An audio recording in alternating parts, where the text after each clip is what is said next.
മദീനയിൽ ഇനി എന്തിനു പോകണം? പോയാൽ തന്നെ അവിടെ ഖബറുള്ളത് കൊണ്ട് നിസ്കരിക്കാൻ പറ്റുമോ എന്ന് പോലും പുത്തനാശയക്കാരുടെ നേതാക്കന്മാർ കൊടുത്തുവിട്ട ഫത്വകളെ ആസ്പദമാക്കിയിട്ട് ഹബീബിന്റെ പള്ളിയിൽ നിസ്കരിക്കാൻ പോലും മനസ്സുകൊണ്ട് ഇഷ്ടപ്പെടാത്ത വിധം മനസ്സിൽ കിടക്കുന്ന ഈമാനിനെ ഇല്ലായ്മ ചെയ്യുന്ന ആശയങ്ങൾ ബിദ്അത്തിലൂടെ കടന്നു വരുന്നുണ്ട് എന്ന് നിങ്ങൾ മനസ്സിലാക്കണം.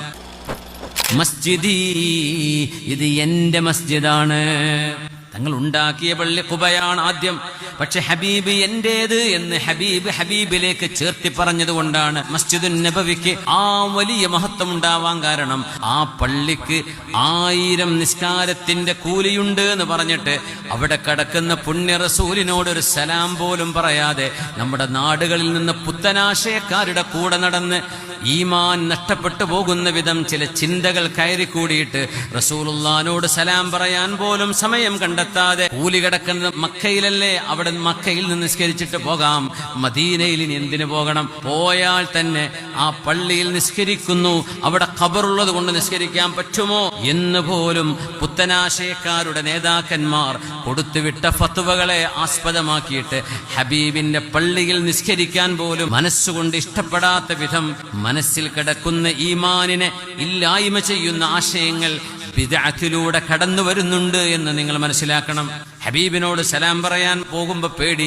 ഞാൻ ചോദിക്കട്ടെ, ഈ പള്ളിയിൽ 1000 നിസ്കാരത്തിന്റെ കൂലി ഉണ്ടാവാൻ കാരണമെന്റെ മസ്ജിദി, ഇത് എന്റെ പള്ളിയാണ് എന്ന് ആരാണോ പറഞ്ഞത് ആ മഹാനെ പോയി കാണാതെ ആ വീട്ടിൽ കയറി ഇറങ്ങിപ്പോയി ആ വീട്ടുകാരനോട് നന്ദി പറയാതെ പോകുന്ന പോലെയല്ലേ ഹബീബായ നബി തങ്ങളോട് സലാം പറയാതെ പോകുന്ന ഈ പരിപാടി. 1,00,000 കൂലി മക്കയിലുണ്ട് എന്ന് പറഞ്ഞ് മദീനയിൽ പോവാതെ നാടുവിടുന്നവരെ, ഹജ്ജിന് പോയിട്ട് മദീന പോകാത്തവർ ചിന്തിക്കണം, നിങ്ങൾക്കാരാണ് മസ്ജിദുൽ ഹറാമിന് 1,00,000 കൂലിയുണ്ട് എന്ന് പഠിപ്പിച്ചത്? ആരാ നിങ്ങൾക്ക് ഹജ്ജ് പഠിപ്പിച്ചത്? ആരാ നിങ്ങൾക്ക് തവാഫ് പഠിപ്പിച്ചത്? ആരാ നിങ്ങൾക്ക് സഅയ് പഠിപ്പിച്ചു തന്നത്? ഇത് ഹബീബല്ലേ. ആ ഹബീബിനെ അരികത്ത് ചെന്നൊന്ന് സലാം പറയാൻ മനസ്സ് വരുന്നില്ലെങ്കിൽ നിങ്ങൾ കൊണ്ടു നടക്കുന്ന ആശയങ്ങളിൽ ഗുരുതരമായ പ്രശ്നങ്ങളുണ്ട് എന്ന് ചിന്തിക്കാൻ നിങ്ങൾ മടിക്കണ്ട. ഗുരുതരമായ പ്രശ്നങ്ങളുണ്ടവിടെ.